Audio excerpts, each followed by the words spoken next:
세상에서 가장 복된 자리에 나오신 모든 성도님들을 환영하고 또 축복합니다. 요즘 세상에서 가짜 뉴스라는 것이 만연해 있습니다. 우리나라의 문제만이 아니라 전 세계적으로 이 가짜 뉴스가 퍼져서 많은 혼란과 또 어려움이 있는 것을 보게 됩니다. 이 가짜 뉴스는 의도적으로 허위 정보를 뉴스 형식으로 제작을 하고 배포하는 걸 말하죠. 인공지능이 발달했습니다. 딥페이크라고 해서 사람의 얼굴 또 목소리까지 거의 유사하게 만들어서 그 사람이 하지도 않은 것을 영상을 교묘하게 편집을 해가지고 잘못된 것들을 보내게 됩니다. 진짜와 가짜의 경계를 무너뜨리고 있는 그런 상황으로 인해서 사회의 불신이 굉장히 심화되어져 있습니다. 꼭 뉴스가 아니더라도 세상에는 헛된 소문이 참 많이 돌아다닙니다. 기면 기고 아니면 말고라는 식으로 사람들이 거짓된 소문을 퍼뜨리죠. 그래서 사회를 혼란스럽게 합니다. 하나님을 우리가 전능하신 분 이렇게 고백을 하죠. 하나님은 못하실 분이 없는 분이십니다. 그런데 성경에 한 부분을 보게 되면 하나님이 할 수 없는 듯한 그런 표현이 하나 나오는 것이 있어요. 히브리서 6장 18절에 이렇게 말씀하십니다. 이는 하나님이 거짓말을 하실 수 없는, 이렇게 표현을 해요. 하나님은 진리의 하나님이시기 때문에 하나님은 거짓말을 못하신다, 이 말인 거죠. 사실 하나님이 못한다라고 하면 앞에서 이야기했었던 전능하신 하나님이라고 하는 것에 뭔가 상반되죠. 말이 안 맞는 것 같습니다. 하나님은 못하실 분이 아닙니다. 모든 것을 할 수 있죠. 그래서 우리가 말씀을 보면서 거짓말을 할 수 없다라고 하는 것에 초점을 둘 것이 아닙니다. 하나님은 모든 것을 하실 수 있는데 하나님은 거짓말을 하지 않으신다라는 거죠. 하나님은 못하실 것이 없습니다. 다만 하나님의 속성과 반대되는 일을 하지 않으시는 거죠. 하나님의 속성은 뭐예요? 정의, 공의, 참, 진리이신 하나님이십니다. 그래서 하나님은 거짓, 불의, 악의 이런 것과는 거리가 먼 분이시지요. 그래서 하나님은 할 수 없다 이것보다는 하나님은 하지 않으신다라는 거죠. 하나님의 속성은 그걸 하실 분이 아니시기 때문입니다.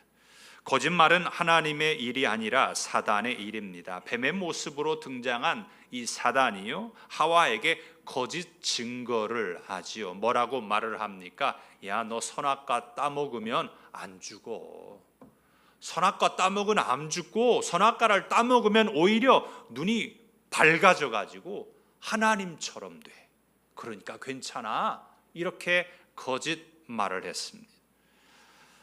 여기서 우리가 중요한 것이 하나 있어요. 그것은 하나님이 말씀하신 것이 있어요. 그리고 뱀의 모습으로 사단이 말한 것이 있습니다. 누구의 말을 더 신뢰하시겠습니까? 누구의 말을 더 믿으시겠습니까? 하나님은 반드시 죽는다 그랬어요. 그런데 뱀의 모습으로 나온 이 사단은요, 안 죽어. 하나님처럼 돼. 이렇게 이야기를 합니다. 사단은 오늘 또 뱀이 사용한 전략을 그대로 성도에게 사용합니다. 어떻게 해요? 괜찮아, 그럴 수 있어, 한 번쯤 해도 돼, 걱정 안 해도 돼, 이렇게 말을 하지요. 하지만 괜찮을까요? 아닙니다. 괜찮지 않습니다. 죽습니다. 나쁜 짓을 하고 난 뒤에는 걱정이 되어서 두려움으로 가득 차죠. 선악과를 먹은 것은 절대로 괜찮은 일이 아니에요. 선악과를 먹은 것은 정말 나쁜 일입니다.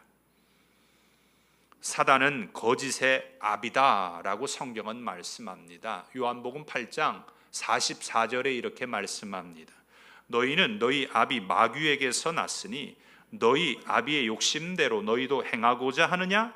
그는 처음부터 살인한 자요, 진리가 그 속에 없으므로 진리에 서지 못하고 거짓을 말할 때마다 제 것으로 말하나니 이는 그가 거짓말쟁이요 거짓의 아비가 되었습니다. 말세가 되면 이러한 현상이 나타난다라는 겁니다. 진리가 그 속에 없어요. 그런데도 거짓으로 있는 것처럼 말합니다. 거짓말장입니다. 거짓의 아비다라고 말씀합니다. 거짓 그리스도들이 큰 표적과 기사를 행하면서 사람들을 유혹하죠. 우리나라에도요, 전 세계적으로도 그렇지만 우리나라에도 뭔 그렇게 재림 예수가 많은지 모르겠어요. 너도 나도 할 것 없이 다 자기가 재림 예수래요. 어떤 사람은 참 어머니래요. 사단이 속인다라는 거죠. 거짓을 이야기합니다. 이러한 시대적 상황 속에서 10계명에서 9번째 계명이 이렇게 말씀합니다. 내 이웃에 대하여 거짓 증거하지 말라라고 하는 이 계명의 말씀은 오늘날 우리에게 주시는 중요한 계명입니다.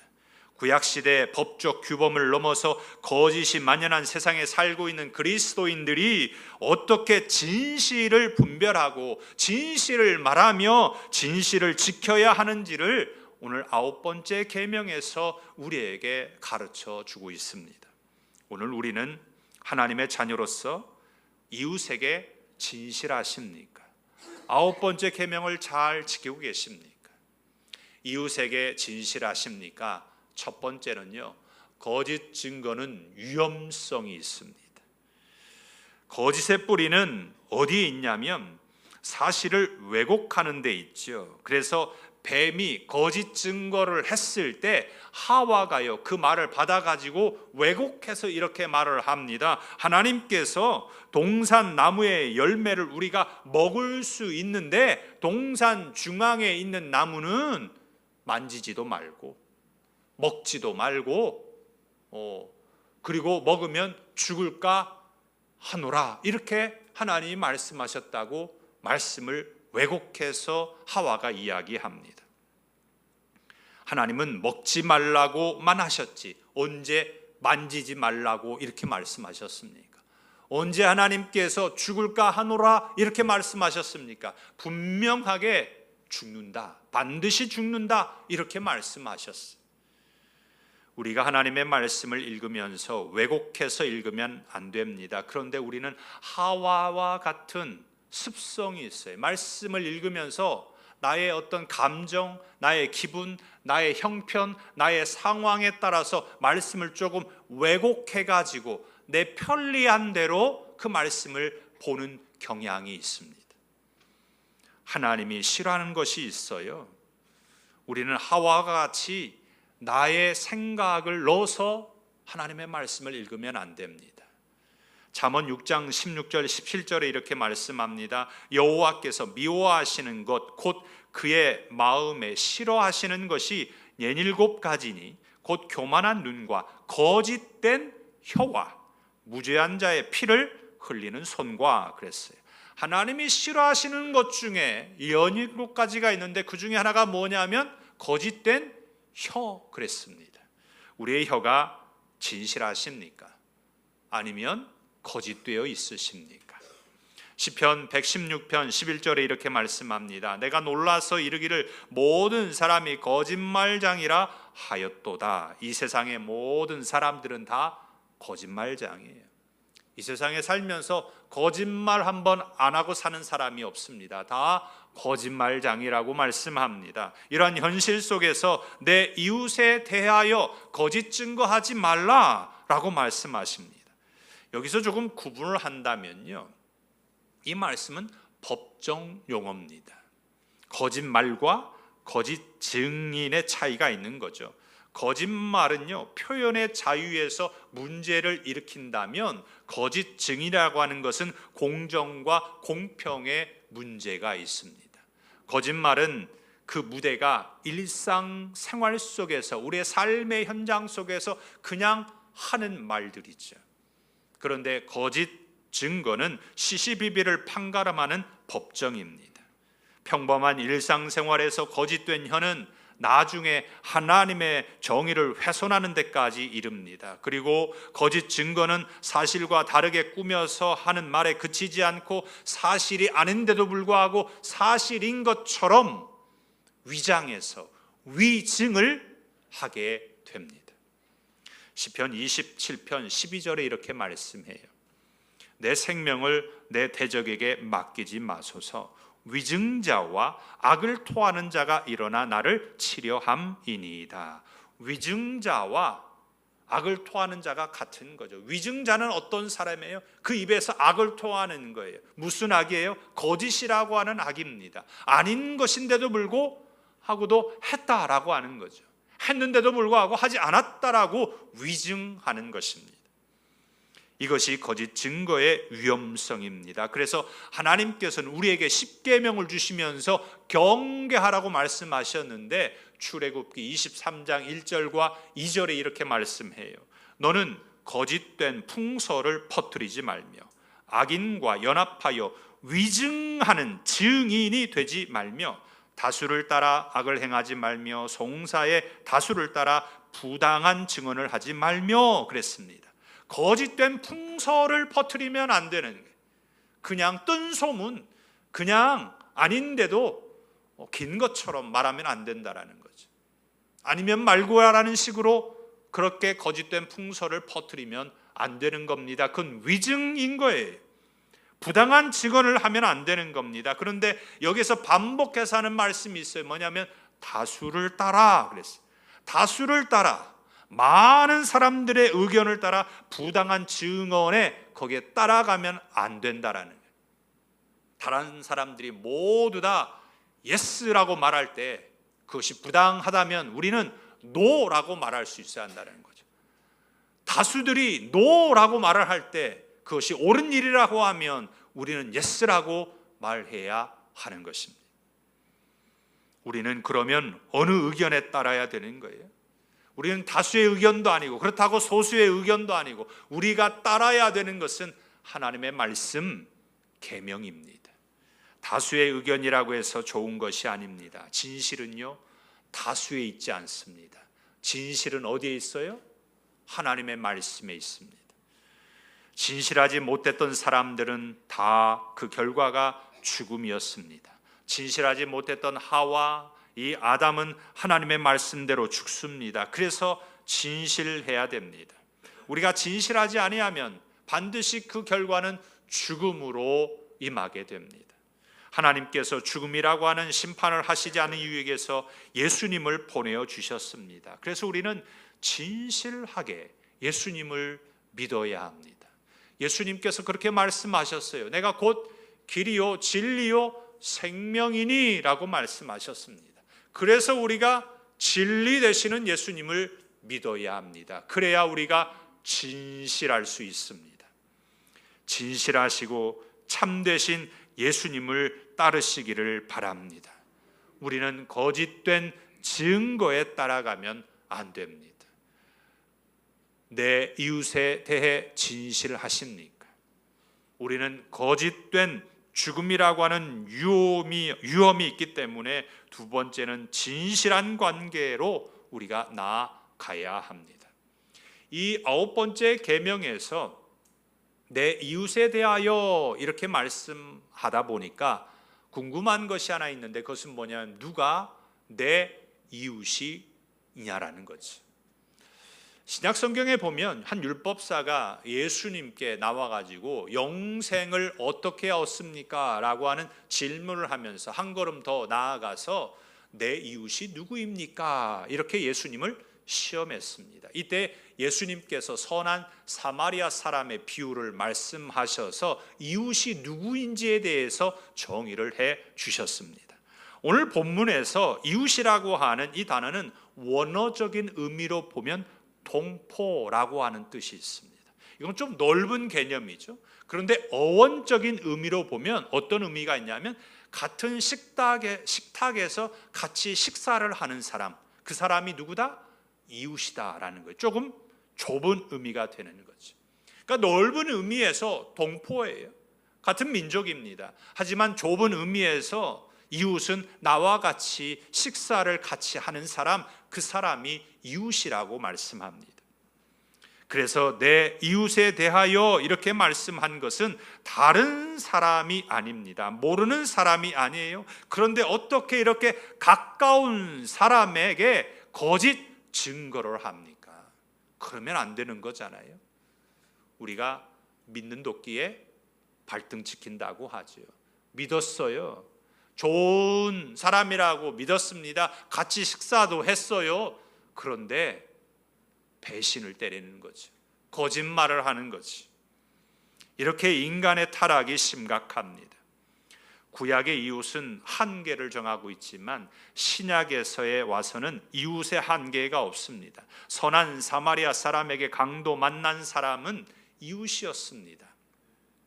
어쩌면 이 선한 사마리아 사람은요, 이 강도 만난 사람이 왼수였을 거예요. 왜냐하면 강도 만난 사람은 유대인이었을 겁니다. 그런데 이 유대인들은 사마리아 사람들과는 상종을 안 해요. 이방인들이라고도 보다 더 상종을 안 씁니다. 짐승만도 못한 존재로 여겼어요. 그런 사람들이 사마리아 사람입니다. 그런데 그 사마리아 사람이 강도 만난 사람을 도와준 거예요. 그래서 예수님께서 강도 만난 사람의 이웃으로 사마리아 사람을 이야기해 주셨습니다. 우리에게 있어서 이웃은 누구이십니까? 생각해 보시기 바랍니다. 독일의 철학자 하이데거는 이런 말을 했습니다. 말은 존재의 집이다 그랬어요. 그 사람이 어떤 존재인지는 그 사람이 하는 말을 들어보면 알 수 있다라는 거지.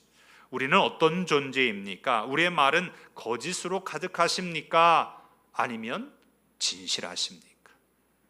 나의 그 말에 따라서 우리는 달라질 수 있는 겁니다. 사람과 사람의 관계는 거짓으로는 맺어질 수 없습니다. 진실해야 됩니다. 진정한 관계가 이어져야 되는 거죠. 그래서 9번째 계명은요, 이렇게 바꾸어서 말할 수 있습니다. 내가 하는 말이 곧 너 자신이다. 이런 뜻이 포함이 되어 있어요. 내 말과 나의 존재는 별개가 아니라는 거죠. 내 말과 나의 존재는 하나다라는 거예요. 내 말은 곧 나의 존재를 드러내는 것입니다. 그래서 거짓 증거를 하는 나는 곧 내 자신이 어떻다라는 거예요? 그런 사람이라는 거예요. 그런 거짓된 자라는 거죠. 이렇게 내가 거짓된 사람이 되면 그 거짓으로 인해서 모든 사람들과의 그 관계가 다 어그러지고 깨지고 맙니다. 생각해 보세요. 사람과 사람이 만났는데 제가 거짓말을 했다고 하면 그 사람이 저를 신뢰하겠습니까? 저를 만나겠습니까? 상종 안 할 겁니다. 안 만난다고 할 겁니다. 관계가 다 깨져버리는 거죠. 선악과를 먹기 전에 아담은 진실해서 하나님께요, 그 하와를 보고 나서 그렇게 말을 했습니다. 내 뼈 중에 뼈요, 살 중에 살입니다. 이렇게 고백을 했어요. 그런데 선악과를 먹고 난 이후에 하나님께서 부르시니까 하는 말이, 하나님께서 주셔서 나와 함께 하신 저 여자가 주어서 내가 선악과를 먹었습니다. 이렇게 말합니다. 아담은요, 하와의 관계와 깨져버렸습니다. 하나님과의 관계도 깨져버렸어요. 마태복음 12장 36절 37절에 이렇게 말씀합니다. 내가 너희에게 이르노니 사람이 무슨 무익한 말을 하든지 심판날에 이에 대하여 신문을 받으리니 내 말로 의롭다함을 받고 내 말로 정죄함을 받으리라. 우리가 마지막 날 우리가 한 말 중에 무익한 말, 거짓 증거를 했으면 심판날에 정죄를 받을 것이고, 우리의 말이 진실되었다면 하나님께 의롭다 인정을 받게 됩니다. 관계를 깨트리는 거짓된 말을 하는 존재가 아니라 우리 모두 다 진실한 말로 믿음의 관계를 이어가시기를 축복합니다. 우리는 그리스도인이죠. 그리스도인은 예수님의 몸으로서 각 지체가 됩니다. 유기적인 관계가 있는 거예요. 연결이 되어 있다라는 거잖아요. 지체가 떨어져 있으면 그건 유기적인 관계를 맺지 못하는 거죠. 계속해서 연결을 어떻게 될 수가 있을까요? 에베소서 4장 25절에 이렇게 말씀합니다. 그런즉 거짓을 버리고 각각 그 이웃과 더불어 참된 것을 말하라. 이는 우리가 서로 지체가 됨이라. 거짓을 버리라는 거예요. 그리고 뭘 하라는 거예요? 참된 말을 하라는 거예요. 그래야 우리가 지체가 된다라는 거예요. 우리가 지체가 되지 않는 것은 그 안에 거짓이 있기 때문인 거죠. 유기적인 관계가 깨져버린 것입니다. 하나님의 말씀이 참입니다. 그래서 하나님의 말씀을 전하고 하나님의 말씀을 붙잡고 있어야 성도와의 관계가 유기적인 관계가 되는 겁니다. 우리는 하나님과 좋은 관계를 맺고 성도와 유기적인 관계로 진실함으로 살아가야 합니다. 물과 기름은 절대로 하나가 될 수가 없지요. 우리와 이웃과 물과 기름의 관계가 아니라 예수 그리스도 안에서 진실한 성도의 관계가 되시기를 예수님의 이름으로 축복합니다. 이웃에 대해 진실하십니까? 진실하지 아니하면 거짓된 증거로 인해서 위험을 받게 되고 심판에 이르게 됩니다. 그래서 우리가 진실한 관계를 맺어 가야 돼요. 그리고 세 번째는 복음의 증거를 해야 합니다. 이 복음의 증인으로 살아가야 되는데 우리가 보통 말할 때 문화는 그 시대를 반영한다 이런 말을 하죠. 지금의 문화는 어떤 문화일까요? 지금의 문화는요, 정직하면 손해본다라고 하는 문화 속에 있습니다. 정직해야 되는데 오히려 정직하면 손해를 본다라는 생각을 가져요. 정직한 것이 당연한 것인데 오히려 정직해서 유익하기보다는 도리어 손해가 된다는 생각에 사람들은 정직하지 않으려고 합니다. 거짓되려고 하지요. 왜요? 어떻게 해서든지 나는 손해를 받지 않겠다라는 겁니다.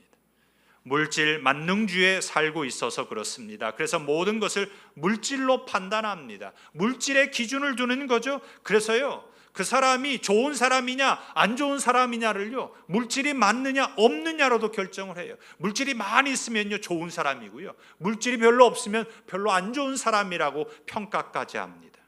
그렇다 보니까 우리는 알게 모르게 정직해서 손해보기보다는 정직하지 않고 손해보지 않는 것을 선택하려고 합니다. 법정에서요, 증인들이 악의적인 거짓말로 거짓 증언, 위증을 해서도 안 되지만 알고 있으면서도 침묵해서도 안 되는 겁니다. 알고 있는 것을 말을 안 해버리면 안 되는 거예요. 그것도 구계명을 위반하는 행위입니다. 레위기 5장 1절에 이렇게 말씀해요. 만일 누구든지 저주하는 소리를 듣고서도 증인이 되어 그가 본 것이나 알고 있는 것을 알리지 아니하면 그는 자기의 죄를 져야 할 것이요 그 허물이 그에게로 돌아갈 것이며 했습니다. 이 말씀은 법정의 증인으로 나와서 손을 들고 선서를 하는 거죠. 바르게 증언하지 아니하면 저주를 받겠습니다 라고 선서를 했어요. 그리고 본 것이나 들은 것이나 알고 있는 것을 알리지 않으면 죄가 있다라고 하는 의미입니다. 이것이 죄인의 죄에 동참하는 것으로 여겼어요. 증인들이 옳은 것을 말해주지 아니하면요 선의의 피해자가 생깁니다. 증인들이 옳은 것을 말해 주어야 되는 거예요. 그런데 딱 입 닫고 말을 안 해요. 그래서 선의의 피해자가 생기면 그 책임을 그 증인은 져야 한다라는 것입니다. 그리스도인은 사회의 죄악을 무책임하게 방관해서는 안 됩니다. 세상의 악을 막아내기 위해서는 우리는 적극적으로 힘써야 되죠. 우리가 적극적으로 힘써야 하기 위해서 어떻게 해야 될까요?